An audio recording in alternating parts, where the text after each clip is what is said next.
Whatever doesn't kill the movies makes them stronger. I'm not certain if that's entirely true, but then I'm not certain of much after a topsy-turvy year that started with theaters shuttered in my hometown of Toronto and saw them return to near normal, masks on, papers please, before capacity limits and a possible shutdown loomed in late December. Happy New Year? But through it all, the movies have still found a way to delight, entertain, and inform, and long may that continue. Here are 10 great films from the 2021 crop, and 5 more hidden gems you may have missed, but that are well worth seeking out. Belfast. Kenneth Branagh's drama about growing up in Northern Ireland during the Troubles is his most personal film yet. He basically was the 9-year-old played by Jude Hill in the movie. Shot in gorgeous black and white, the film's dour subject matter is delivered with a light touch thanks to some comic coming-of-age moments.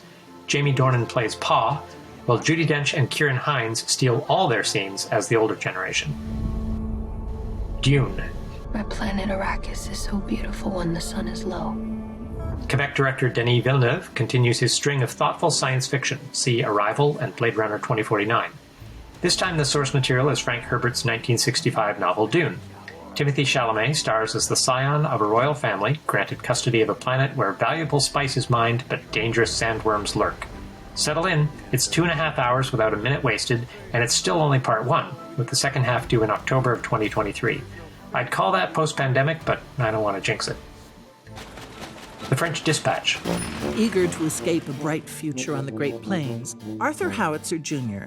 transformed the series of travelogue columns into the French Dispatch. Wes Anderson's 10th feature has everything fans have come to expect from the director, including a sprawling cast with regulars like Bill Murray and Tilda Swinton, and newcomers like Timothée Chalamet and Léa Seydoux.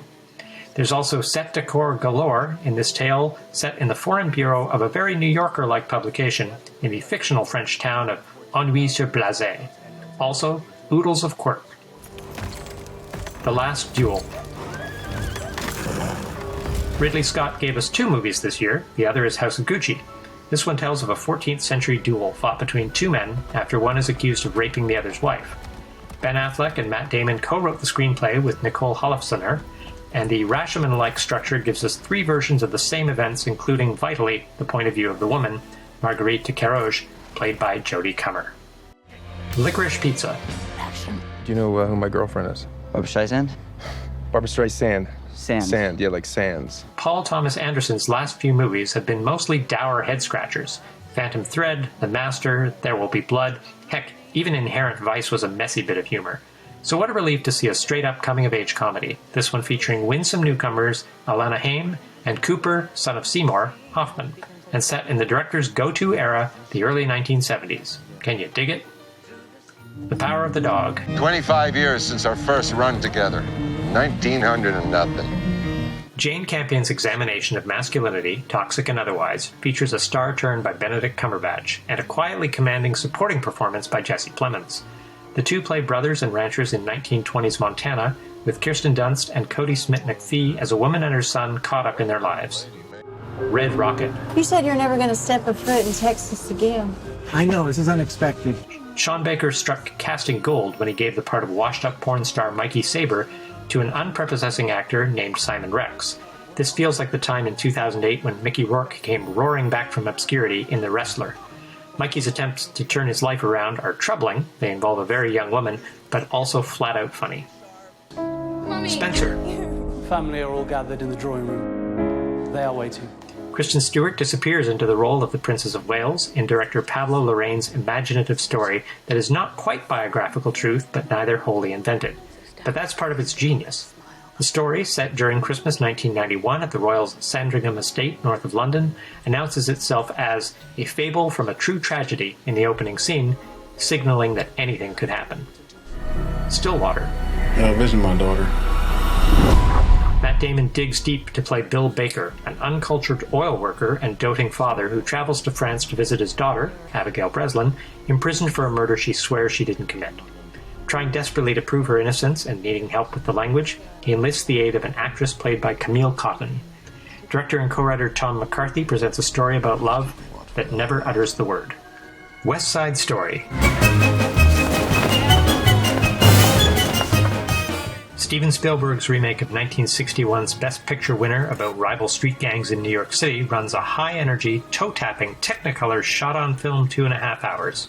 Ansel Elgort and Rachel Zegler star, with a moving supporting performance by Rita Moreno, a star of the original, now a vibrant 90 years old.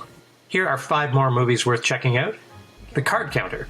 You can't take your eyes off Oscar Isaac in this tale of a former soldier, ex-con, and professional gambler seeking redemption and maybe revenge. Writer-director Paul Schrader captures the artificial allure of the casino and builds a gripping, hard-to-predict story. Bet on this one. Sure, the house always wins, but you won't come out with empty pockets. The Loneliest Whale. Documentary filmmaker Joshua Zeman does a literal deep dive with this film, the story of humans' quest to find a whale who seemed to be the only entity in the ocean speaking at a frequency of 52 Hz. Was 52 the first of its kind? The last?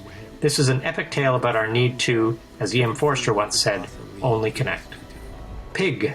Nicolas Cage makes a lot of movies and I make fun of most of them, but when he hits one out of the park, I am happy to stand up and cheer. Pig, from director Michael Sarnowski, is just such an event, with Cage playing a taciturn truffle hunter who goes on something of a rampage when his beloved porcine companion is pig-napped. It's unbearably good drama. The Souvenir Part 2. Joanna Hogg's autobiographical coming-of-age tale, set in a London film school in the late 1980s, comes with some homework, but fortunately Part 1 is every bit the equal of this follow-up. Honor Swinton Burns stars, with Tilda Swinton as her mother, which she also is in real life. Undine. An adult fairy tale for those who liked The Shape of Water, this German film marks the second time writer-director Christian Petzold has worked with Paula Beer and Franz Rogowski, which helps explain their easy on-screen chemistry. This is a whirlpool romance with a decidedly watery theme and more than a little magic in its bones. An elemental love story that exerts a powerful, emotional undertow.